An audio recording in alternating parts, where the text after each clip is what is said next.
Welcome to On Track with LPM. I'm Michelle Tyrene Johnson. This weekend, the nonprofit organization Change Today, Change Tomorrow wraps up Black History Month with an event called Black Recharge, Rest and Relaxation. It's designed to be a day of rest with yoga, journaling, and other self-care activities. Isaiah Scott, one of the event's organizers, talks with me about the need for Black people to feed their spirits and relax their minds during stressful times and how this event provides tools to do so. Welcome, Isaiah. Hi. It's so good to have you here. I'm glad to be here. So if you could just tell me a little bit about your Black Recharge, Rest and Relaxation event on February 28th. Absolutely. So it's an event targeted toward Black people, especially just in the Louisville area, looking to recharge and to do some activities that really heal the soul and heal the mind. I think we'll be doing some journaling, some creative activities, arts and crafts and things. And then we'll also be doing some yoga and sound bath and possibly serving some food. I know this is a new event.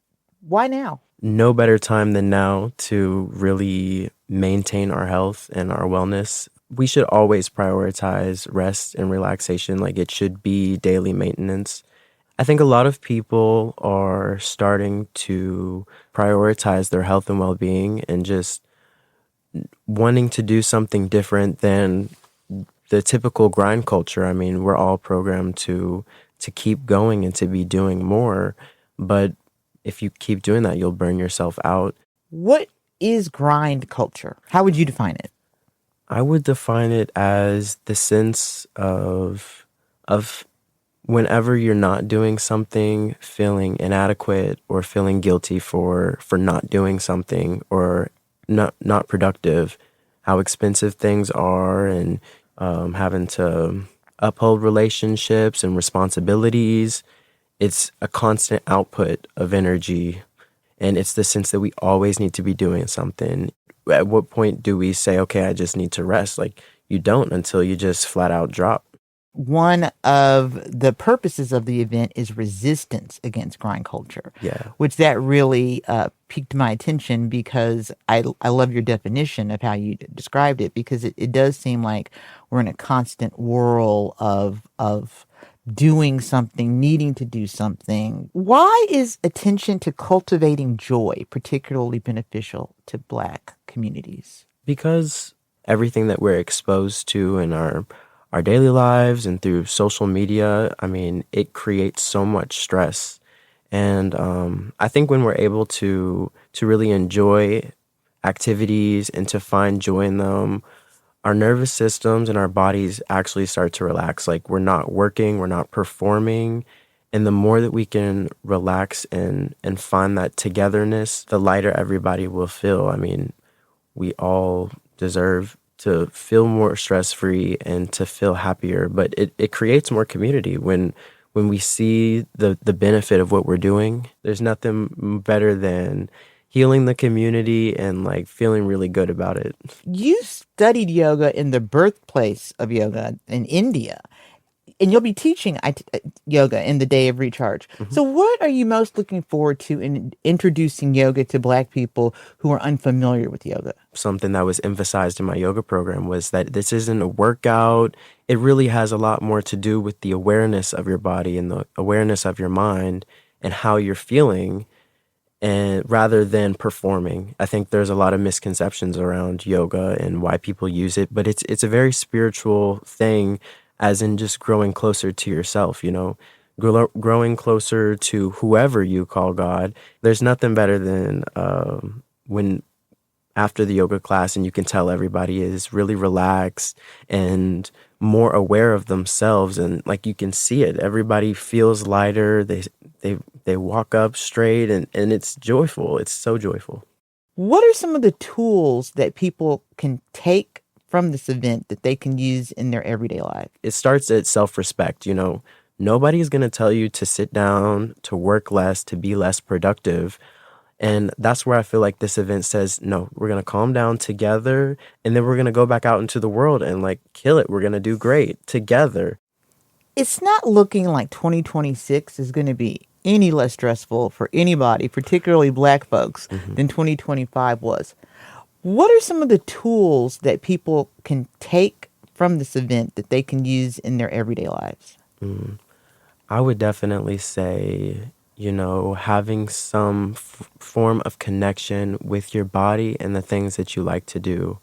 Even a baseline, like starting to feel whenever you're really stressed out or exerting too much energy, and just the difference whenever you stop and slow down. I know a lot of us, this is the year of the fire horse in the Chinese New Year, Mm. and it's talking about productivity and like it's all fire to keep going and to grow, like lots of expansion, but to recognize whenever we are doing way too much and to like bring it back down, having some form of self-care. So it looks like you're going to have an interesting blend of ways to do an internal reboot, so to speak, like yoga, nature immersion, storytelling, and Mhm. journaling. You also list sound bowls. What Mhm. exactly is that, and how does it help you relax? Yeah, so sound bowls have been used for centuries. I think I know them like they're big metal bowls. I know Tibetan sound bowls, Mm. and whenever you hit them, whenever you strike them, and use the wand, it creates a vibration. And I think the best way to explain it is everything has a frequency. Music does, the wind, the trees, everything has a frequency, even in our bodies. And a lot of the different frequencies of the sound bowls help to calm the nervous system. Kind of the same as when you hum. Ah. It actually calms the entire nervous system. It slows the heart rate. You breathe deeper and become more aware. So combining sound bowls and yoga is something I'm super passionate about because I mean, it helps you go a little bit deeper rather than, just being in your head with your thoughts. It's something to listen to. It sounds really nice. And then, but it heals the system at the same time.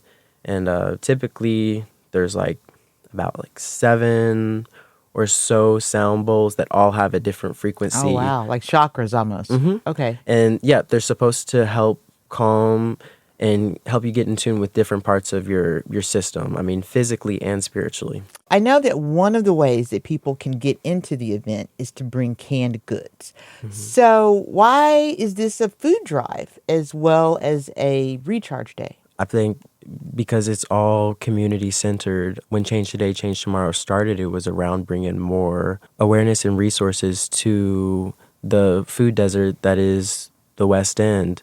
So I think any opportunity, any event that they have is an opportunity for it to be donation based and to help get more people the food and the needs that whatever they need. If there's one big takeaway you want people who attend the event to have, what would it be? I would want it to be, I love this conversation around that recharge and relaxation is resistance. I see a lot of talk about what we should be doing in this time of the government and in the world, and a lot of people feel like they can't do anything. And I say that we need to have more events like this that are around healing because once your nervous system is truly calmed down, we can actually make decisions that will help us and reflect us, not in a state of fear or fight or flight, but when our nervous system is fully calmed down, we can actually think clearly. And I think that relaxation is resistance. Health is resistance, and we need to have that conversation more around like what are you doing to keep even the people closest to you? Are you cooking for your family every day? Like you making sure everybody's eating while we're working this hard? Or, what am I doing to literally remind my mom like, okay, like maybe just keep it chill tonight. Or she's saying the same thing to me, like you've been going hard. Like Mm. how are we healing and calming down in the midst of this chaos? Because it can't just be go go go. I mean, like I'm wondering where is the healing within this uprise. Well, Isaiah, this was a wonderful conversation. Thank you so much for being here. Thank you, Michelle. It was a pleasure. That was Isaiah Scott, one of the organizers of the event Black Recharge, Rest, and Relaxation.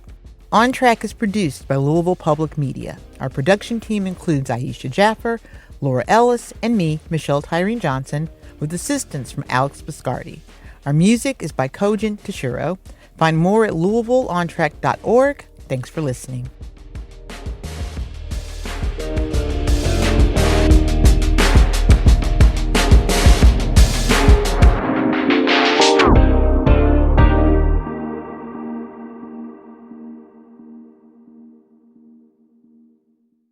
To tip off this NBA season on FanDuel, you can choose your own rewards, which means you can play your game any way you want. I get to choose my rewards? Yep. Great! Now, excuse me while I lock in. All customers choose your own reward right now in the FanDuel app.